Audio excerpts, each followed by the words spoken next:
کیونکہ ہماری حیثیت کیا ہے، ہمارا مقام کیا ہے۔ تنقید کرنے والے کو کم سے کم ہم پلہ ہونا چاہیے، اور کوئی کہہ سکتا ہے کہ ہم پلہ ہیں۔ ایک نا وہ امیر معاویہ رضی اللہ تعالیٰ عنہ کے حوالے سے وہ باتیں کر رہا تھا، میں نے کہا بھائی مجھے یہ بتلائیے وہ مسلمان تھے یا نہیں تھے؟ کہتا مسلمان تو تھے۔ میں نے کہا بھائی بات یہ ہے کہ اگر کسی مقام پہ ان سے اجتہادی غلطی ہوئی ہے تو اس کا حساب آپ نے دینا ہے، کہتا نہیں دینا۔ میں نے کہا بھائی بات یہ ہے کہ اگر کسی مقام پہ وہ صحابی ہیں، اب دیکھیں ان کی شان، حضرت علی کی شان وہ برابر تو نہیں ہو سکتی، خلفائے اربعہ کی شان اور دیگر صحابہ کرام کی شان برابر تو نہیں ہو سکتی، سابقون الاولون کی شان اور دیگر صحابہ کی شان برابر تو نہیں ہو سکتی، اور بدری صحابہ کی اور ان کے بعد جو ایمان لائے ان کی شان برابر نہیں ہو سکتی، لیکن یہ تقابل کرنے کا ہمیں حق کس نے دیا؟ اب دیکھیے نا، حاتب بن ابی بلتہ نبی کے صحابی ہیں اور بدری صحابی ہیں۔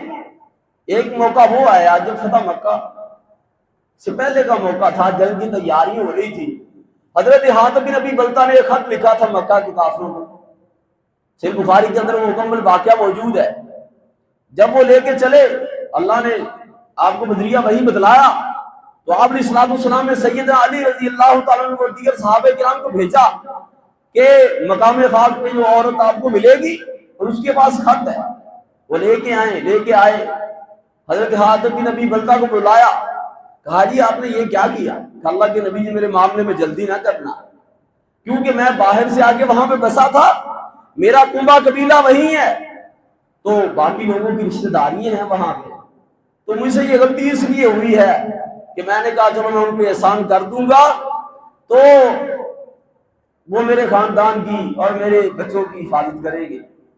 آقا علیہ السلام نے فرمایا ٹھیک ہے، ان کے عذر کو قبول کیا، لیکن حضرت عمر رضی اللہ تعالیٰ فرمانے لگے کہ اللہ کے نبی مجھے چھوڑیے، میں اس منافق کی گردن کو اتار دوں، یہ الفاظ ہیں۔ لیکن میرے آقا علیہ السلام نے فرمایا اے عمر تو نہیں جانتا لعل اللہ اطلع علی اہل بدر، کہ اللہ نے اہل بدر پہ جھانکا ہے اور فرمایا کہ جو تم مرضی کرو کوئی مسئلہ نہیں، میں نے تم پہ جنت کو واجب کر دیا، کیونکہ تم نے اس حالت میں اسلام کی نصرت کی ہے جب معاملہ بڑا مشکل تھا، اپنے گھر بار کو چھوڑا تھا حاتب بن ابی بلتہ رضی اللہ تعالیٰ عنہ۔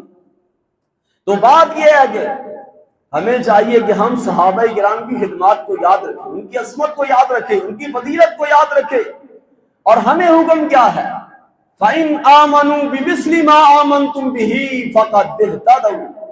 اے لوگو تم نے صحابہ کی پگڑیاں نہیں اچھالی، بلکہ تمہارا ایمان ویسا ہوگا تو قابل قبول ہوگا۔ کیسا ہوگا؟ کہ جب میرے آقا نے فرمایا بیٹھ جو، صحابہ بیٹھ گئے۔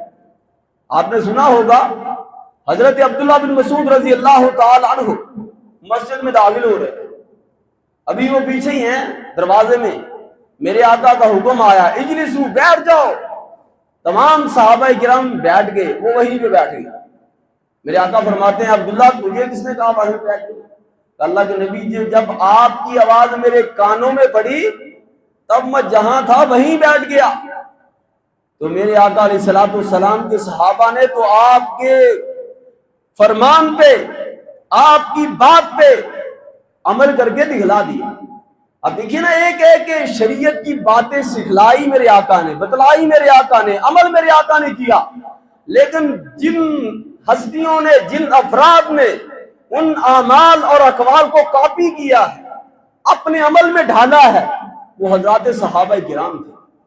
ویسے تو نہیں اللہ نے فرما دیا اولئک هم الفائزون، یہ کامیاب ہیں، اولئک هم المفلحون، یہ فلاح پانے والے ہیں، اولئک هم الراشدون، یہ کیا ہیں؟